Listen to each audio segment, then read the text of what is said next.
নমস্কার, স্বাগত সকলকে নিউজ ভ্যানগার্ডের পর্দায়। সঙ্গে রয়েছে শতাব্দী। ওয়েদার আপডেটের দিকে নজর রাখছি। আজকে রাখি পূর্ণিমা উৎসব এবং সেদিনই লক্ষ্য করা যাচ্ছে রাজ্যের আকাশ আংশিক মেঘলা। তবে কি কোথাও গিয়ে বৃষ্টির পূর্বাভাস দিচ্ছে আবহাওয়া দপ্তর, নাকি সেখানে আর্দ্রতাজনিত অস্বস্তির রীতিমতো ভোগাবে গোটা দিন উৎসব আমেজ কি বৃষ্টির জন্য ভেস্তে যাবে? কি জানাচ্ছে আবহাওয়া দপ্তরের পক্ষ থেকে, জানবো বিস্তারিত। সঙ্গে যুক্ত হয়েছে প্রতিনিধি অঙ্কিতা বর্ধন। অঙ্কিতা, কি জানতে পারছো? একদমই, দেখো সকাল থেকে কিন্তু আমরা দেখতে পাচ্ছি যে মেঘাচ্ছন্ন আকাশ। অন্যদিকে আজ রাখি বন্ধন উৎসব, আর রাখি বন্ধন উৎসবের দিন এক প্রকার আমরা জানি যে সরকারি ছুটি থাকে, বন্ধের দিন, উৎসবের দিন। তার মধ্যেই কিন্তু দেখা যাচ্ছে যে রোদের তেমন উঁকি ঝুঁকি লক্ষ্য করা যাচ্ছে না। আংশিক মেঘলা আকাশ, কিন্তু আংশিক মেঘলা আকাশের মধ্যে একটা গরম আমরা অনুভূত করছি। এই গরমটা কিন্তু অস্বস্তিকর গরম, কারণ আর্দ্রতা অত্যাধিক পরিমাণে রয়েছে, যার জন্য এই গরম বা এই রোদ না থাকলেও গরমের যে জ্বালা সেটা যেন কোনো এক প্রকার অনুভূত হচ্ছে। এবার অনেকের মধ্যে প্রশ্ন থাকতে পারে যে আমাদের ত্রিপুরা রাজ্যের তো তাপমাত্রা 35 বা 36, এবং অতিরিক্ত গরম পড়লে সেটা 40 পৌঁছায়, কিন্তু 40 পৌঁছালেও সেটা কিন্তু অনেক কমই থাকে, মানে খুব কমই দেখা যায় যে রাজ্যে 40 সর্বোচ্চ তাপমাত্রা 40 থাকে। কিন্তু সেই জায়গায় একটা বিষয় অবশ্যই বুঝতে হবে, অন্যান্য রাজ্য যেমন পশ্চিমবঙ্গ হোক বা যে দক্ষিণের রাজ্যগুলি রয়েছে, সে সমস্ত জায়গায় যেমন তাপমাত্রা থাকে, অনুভূতটাও কিন্তু তেমনই হয় বা 1 থেকে 2 ডিগ্রি বেশি হয়। কিন্তু ত্রিপুরার ক্ষেত্রে যদি বলতে হয়, ত্রিপুরাতে গরম 35 ডিগ্রি সেলসিয়াস থাকলেও ফিলস লাইক কিন্তু প্রায় 40 থাকে, বা কখনো আমরা 38 দেখতে পাই, যার জন্য এই গরমটা অনেকটাই বেড়ে যায়।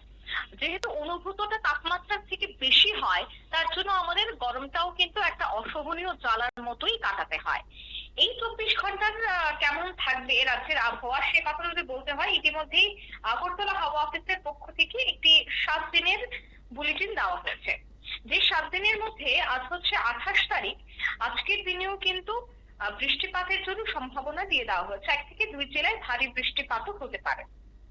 এছাড়া আগামীকাল থেকে একেবারে 2 তারিখ পর্যন্ত, অর্থাৎ আজ এই মাস হচ্ছে অগাস্ট, তারপরে আমরা সেপ্টেম্বরে প্রবেশ করছি। অগাস্ট মাস শেষ হবার পর সেপ্টেম্বরের একেবারে 2 তারিখ পর্যন্ত ভারী বৃষ্টিপাতের কিন্তু সম্ভাবনা দিয়ে দেওয়া হয়েছে। অর্থাৎ এই মাসে যে বৃষ্টি শেষ হচ্ছে না, তা আগামী মাস পর্যন্ত গড়াচ্ছে, সে কথাই কিন্তু এই মুহূর্তে আগরতলা হাওয়া অফিস বলছে। এবার আসছি যে সর্বোচ্চ এবং সর্বনিম্ন তাপমাত্রা কেমন থাকবে। দেখো, এই 24 ঘন্টাতে সর্বোচ্চ তাপমাত্রা থাকবে 35 ডিগ্রি সেলসিয়াস, সর্বনিম্ন তাপমাত্রা থাকবে 26 ডিগ্রি সেলসিয়াস। এছাড়া এখনো পর্যন্ত দেখা গেছে যে কৈলাসহর এবং আগরতলাতেই গত 24 ঘন্টাতে বৃষ্টি হয়েছে। বাতাসে আর্দ্রতাজনিত অস্বস্তি, যে কথাটা আমি প্রথমেই বলেছিলাম, দেখো সে জায়গায় কিন্তু দেওয়া হয়েছে ম্যাক্স, মানে সর্বোচ্চ থাকতে পারে 96%, আর সর্বনিম্ন অর্থাৎ মিনিমাম 56% কিন্তু থাকবে। অর্থাৎ বোঝাই যাচ্ছে যে মেঘলা আকাশ থাকলেও বাতাসে জলীয় বাষ্পের পরিমাণ কিন্তু 96%, একেবারে 90-এর উপরে চলে গেছে।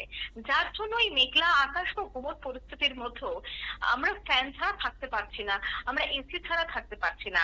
এই বিষয়গুলি লক্ষ্য করা গেলেও যদি বৃষ্টি হয় রাতের দিকে, তবে তো নিস্তার পাওয়া সম্ভব। তবে হেভি রেইনফলের সম্ভাবনাটাও কিন্তু দেওয়া হয়েছে। আগামীকালও থাকছে হলুদ সতর্কবার্তা, যেটা টানা আগামী 5 দিন থাকবে বলে এখনো পর্যন্ত আমরা বুলেটিনে জানতে পারছি। শতাব্দী, ধন্যবাদ। অর্থাৎ গোটা দিন আর্দ্রতাজনিত অস্বস্তি ভোগাবে এবং মেঘলা আকাশ থাকতে পারে, রাতের দিকে হালকা থেকে মাঝারি বৃষ্টিপাত। আজকেও রাজধানী আগরতলাতে ভোরবেলার দিকে কিন্তু বৃষ্টির ছাপ পরিলক্ষিত হয়েছে। গোটা রাজ্যের জন্য হালকা থেকে মাঝারি বৃষ্টিপাত, সঙ্গে বজ্র বিদ্যুতের জন্য অবশ্যই সতর্কবাণী দিচ্ছে আবহাওয়া দপ্তর। নিয়ে নিচ্ছে ছোট্ট একটি বিজ্ঞাপন বিরতির, সঙ্গে থাকুন।